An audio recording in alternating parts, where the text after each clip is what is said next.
అందరికీ praise the lord. అనుదినము దేవుని వాగ్దానం. ప్రియులారా, ఈ ఉదయకాలం దేవుడు మన కోసం ఏర్పరిచిన దేవుని వాగ్దానాన్ని జ్ఞాపకం చేసుకుందాం. ధైర్యం తెచ్చుకొని బలముగా ఉండుము.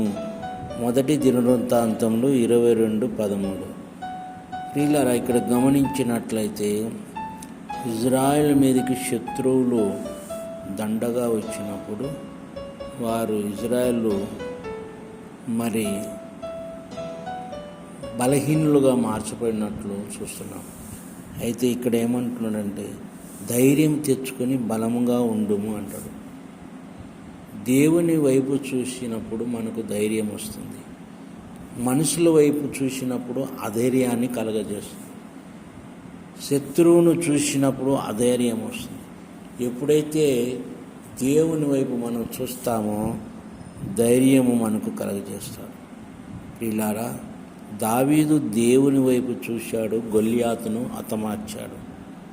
కనుక నీవు నేను ధైర్యం తెచ్చుకొని బలంగా ఉండాలంటే మనం నిత్యము దేవుని వైపే చూస్తూ నడిచినప్పుడు దేవుడు ధైర్యాన్ని మనకు తెస్తాడు, బలాన్ని మనకు ఇస్తాడు. అప్పుడు మనం బలవంతులుగా ఉండడానికి ఆస్కారం ఉంటుంది. శత్రువు అంతటి మీద మనకు బలాన్ని ఇచ్చిన దేవుడు శత్రువుని హతమారుస్తూ రాకడ కోసం సిద్ధపడాలని ఈ వాగ్దానం మనకు సూటిగా బయలుపరుస్తుంది. కనుక ధైర్యం తెచ్చుకుందాం, బలంగా ఉందాం, దేవుని రాకడ కోసం సిద్ధపడదాం. దేవుడు మిమ్మల్ని దీవించుగాక. ప్రేమ కలిగిన తండ్రి, పరిశుద్ధాత్మ, నీకు వందనాలు.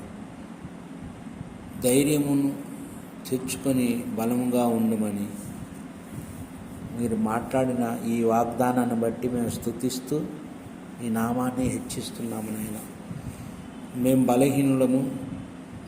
ఎప్పుడైతే నీ బలాన్ని మాకు ప్రసాదిస్తాడో అప్పుడు బలవంతులుగా మార్చబడదు.